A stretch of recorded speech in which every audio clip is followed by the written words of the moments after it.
Państwa, przed nami nagrane wystąpienie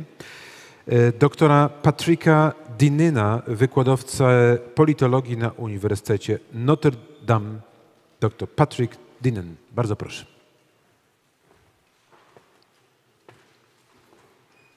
Hello, my name is Patrick Deneen, and I am a professor of political science at the University of Notre Dame. I'm very sorry that I'm unable to be with you at this week's meeting in Warsaw. I was originally scheduled to join you, but due to challenges with travel and the impending graduation of my daughter from high school on this coming weekend, I really thought it was prudent to remain in the States and not to miss that signal event for my daughter. But I would otherwise have been very glad to have been with you in person. I was invited in order to be able to speak about the latest, sorry, this is in reverse, but the latest edition of my 2018 book, Why Liberalism Failed,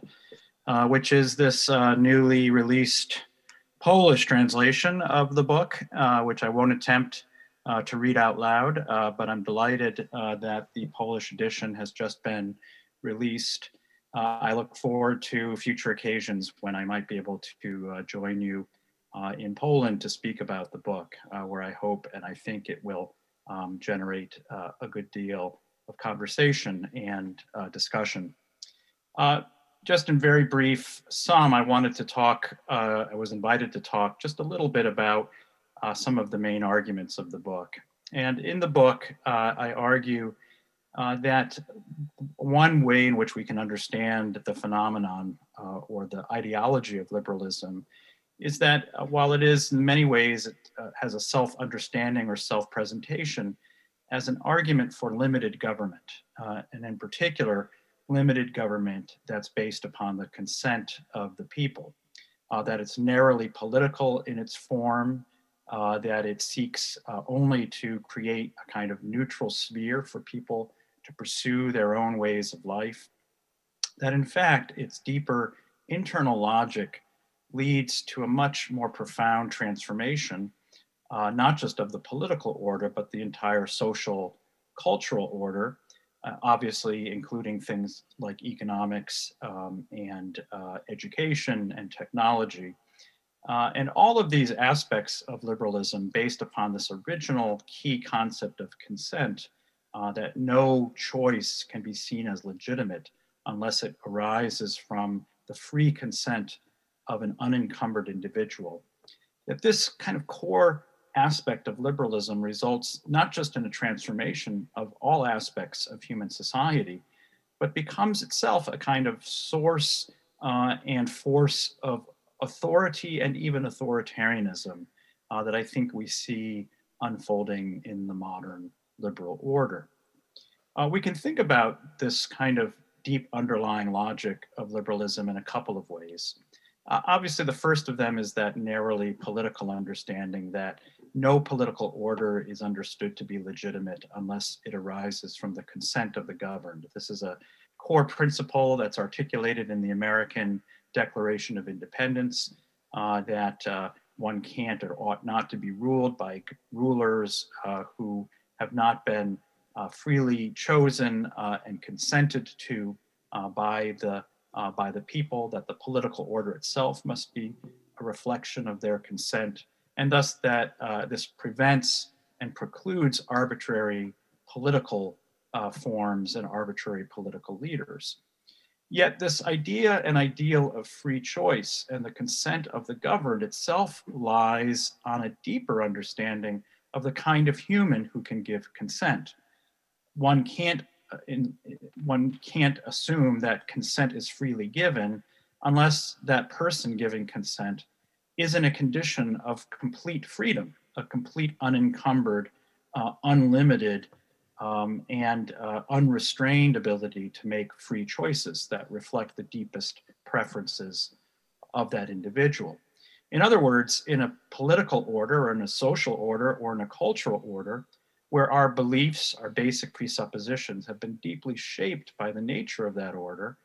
the assumption in the liberal worldview is that that choice can't be seen as freely given because it comes from a place of a set of deep-seated beliefs, which themselves have not necessarily been the consequence of free choice. So we can think of someone who is raised in a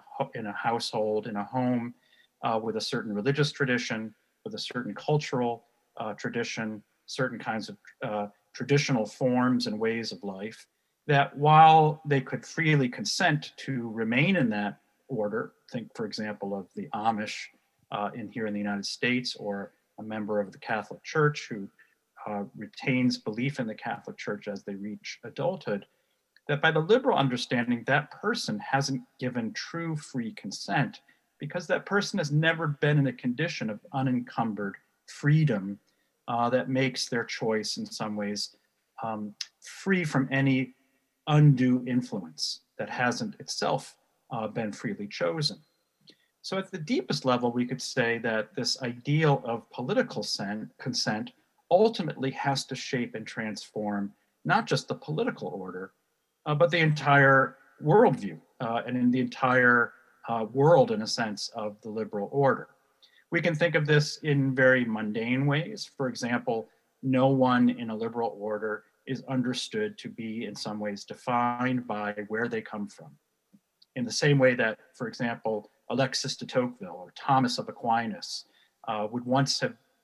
we understand their names in some ways because of where they come from. Who they are is deeply shaped by where they come from, reflected in the very name that they carry with them through the course of their lives. Or in a similar way, how many names reflect the people that we're from. The Scandinavian tradition of being named for your father, Anderson or Johansson, or for your mother, Lavransdatter. Or as far as I understand, the Polish, typical Polish last name of Ski, Lewinsky, is also a reflection of often one's parentage. My tradition, the Irish tradition, one is named O'Regan or O'Malley, again to reflect the people you are of. We can say that one of the core aspects of the liberal tradition is to make any of those defining characteristics fundamentally arbitrary, and that we should view them as arbitrary. That where we're born to, the places we're born in, the people we're born to, the traditions we're born into, must be seen as arbitrary and merely a kind of accidental feature of oneself that can be easily, and indeed should be easily, shucked off, like a carapace of a cicada, the insects that are now emerging here in the United States for their every 17 years. In the same way that they shuck their carapace, in the same way in a liberal order, a liberal people should be able to shuck their the definition of who they are. Thus, a liberal society is one of hypermobility,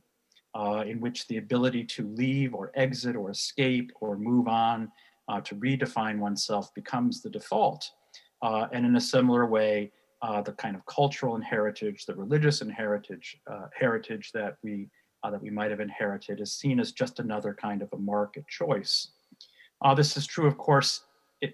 we could say in a second, maybe a more pertinent example today. This becomes a defining feature of liberalism in the sort of the deepest aspects of who we are. We can think of our religious faith,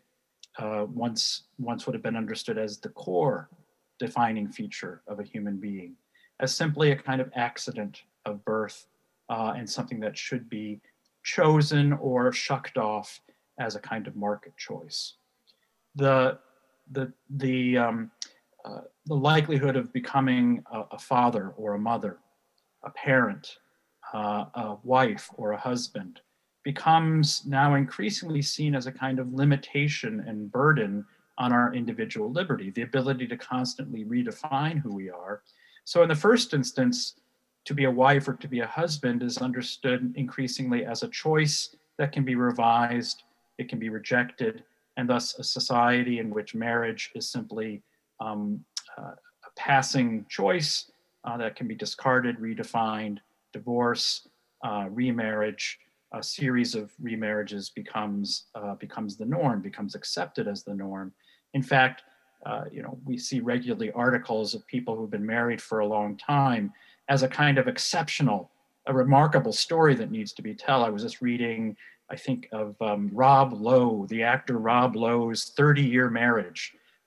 which is seen as extraordinary, something so unusual that it needs a special story told about it, rather than being a kind of norm that we take to be defining of who we are. And I think we see this redefinition of who we are now seeping down into the deepest core of human identity, our sexuality, our sexual orientation, which now is necessarily seen as something that's in flux, can be redefined, or even our sexuality, our gender, whether one is a man or a woman, a male or a female. The Bible begins with the statement that man and woman, God created them. But that now is subject to our own revision and our own redefinition. I think then what we see is that what was at least proposed as a somewhat modest understanding of politics that would conclude and lead to a limited form of government becomes and contains an internal logic that necessarily reshapes the entire order of humanity. It remakes us in its own image. And where nature in particular becomes an obstacle to this redefinition, we can think especially in the realms of family, in the realms of sexuality, the realms of reproduction, and of course in our the fact of our createdness and thus our yearning to know and ultimately to pay respect and worship to God. That in these areas of life today, we see the liberal order becoming not just a kind of neutral sphere as it claims, but increasingly aggressive in enforcing its orthodoxy, that the default in all of these spheres of life must be to liberate us from any understanding of ourselves as having been created in any way with a kind of given identity, with a kind of defining sense of self, which arises from an inheritance, which arises from our very nature, which arises from our creatureliness as members of families and as creators of families, and of course arises as our creatureliness as created, as creatures who have been created by a power greater and more commanding and more perfect than ourselves. We take on the features, or we seek to take on the features of the divine in remaking ourselves, in creating ourselves in the image of what the liberal order understands to be the true self that we ought to aspire to become. And in this now new authoritarian, I think, visibly authoritarian order that I think Poland has certainly experienced as a member of the European Union, that those of us of more traditional religious faith increasingly experience in a very visible way in the Western world, in the United States increasingly. We see that at the very outset that liberalism was premised upon a kind of falsehood, a deep lie, a fundamentally disfigured and disfiguring understanding of the human creature and of human beings and human nature. And thus, I think we find ourselves at an impasse where we must both reach back into the past to discover there the wisdom and knowledge of who we are and what we ought to be in such thinkers that I think predate the liberal tradition, that reaching all the way back to antiquity in thinkers such as Aristotle and Plato and Cicero, and of course in that pre-liberal tradition of Christianity and especially the treasures of the Roman Catholic intellectual, philosophical, and theological tradition. But we must also reach forward and understand that having now gone through this time of liberalism, that it's not merely to seek to restore something that is no longer in existence, but to create something new, to take what might be some things we've learned as a consequence of liberalism, to adopt and adapt aspects that might be worthy of in some way, shape, or form of retaining, while placing it within a frame that doesn't premise the human nature of freedom and the human person as this unencumbered, sovereign, choosing self. So I hope that at least gives some flavor for the nature of the book that now is available in the Polish language. And I do look forward to the occasion when I might be able to join you in having more of these conversations. With my regrets of not being there on this in this particular instance, looking forward to future opportunities to have these discussions with you. Thanks very much, and I hope that you can have a conversation about some of these issues once I sign off, which I will do now. Thank you again. Take care. Bye-bye.